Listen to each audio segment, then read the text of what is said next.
everybody, my name is Raze Chaos. You've made it back to my channel, and it's new comic book day, and I have got a new comic cover coming out to you. Oh yeah, this is exciting. I was actually waiting for this, and it took a little longer than I thought it would, but it's finally here. We've got the Venom Lethal Protector first issue of the 6-issue miniseries that they put out in the 90s. And if there's one thing I can say about this comic is it got the full 90s treatment when it came out. I mean, you can see on the back, it's basically him hunched over with the webbing in the background. And I'm here to say, having been somebody that lived when this comic book was released, they did it up. 90s are kind of synonymous with foil covers, and this guy got the full treatment. Like, aside from the front, you had like the full foil treatment all the way around, and the background would switch. They'd invert the red and black to where it was black webbing on a red background. Or they just gave it a blue background and left the webbing black. All foil. I think there was even a silver version, reflective. There was one where the actual Venom on it opened up and the background was a full page. I just remember when it came out, you could wallpaper your house with how many issues there were of this. I mean, it really was just... good God! It's what I find funny about it, because it happened at the time, is they made such a big deal about Spider-Man's enemy getting his own comic.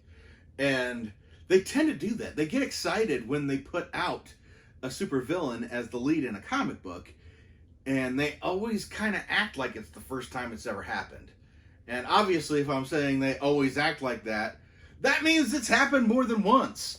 The Joker had his own series in the late 70s. Yeah, Catwoman's had her own series for a long time. I do believe that the Venom was one of the first, but yeah, it just cracks me up whenever they give, when they let a villain character. That I think it's kind of calmed down at this point, where it's not so surprising when that happens. But when this came out, this definitely was a surprise. And this was the point where Venom really kind of turned in from basically being a Spider-Man villain to an anti-hero. But being a being who likes to eat things, his barometer was not quite as fine-tuned as it should be. He was the type that would like basically eat somebody for jaywalking. You know, there was no misdemeanor. There was good and bad. And yeah, he was a lethal protector. And yeah, it was a 6-issue miniseries. And I always loved the detail that had Spider-Man in the corner where the UPC is in the retail versions, where he's actually face palming and says, "Oh man." But still, it's gorgeous. It shows more than the cover does, but you still get him in that full pose where he's hunched over with his arms out and the green slime drool coming out. They gave him a little bit of a base with a little bit of background on there, where you can actually see a pool of it under him. So yeah, I know that they made a glow-in-the-dark version of this, but you know, I've already talked about the gimmicky versions of this issue, and I'm fine with just the regular one. So yeah, this is awesome. This is really cool to have. I'm happy to get another one. I think this is the first double digit of the comic covers that I've gotten so far, which yeah, they're coming out slowly. I'm getting them slowly, but you know, every time I bring them, I'm going to bring them out on a Wednesday, because that's when the new comics come out. So subscribe to the channel if you want to see more of them.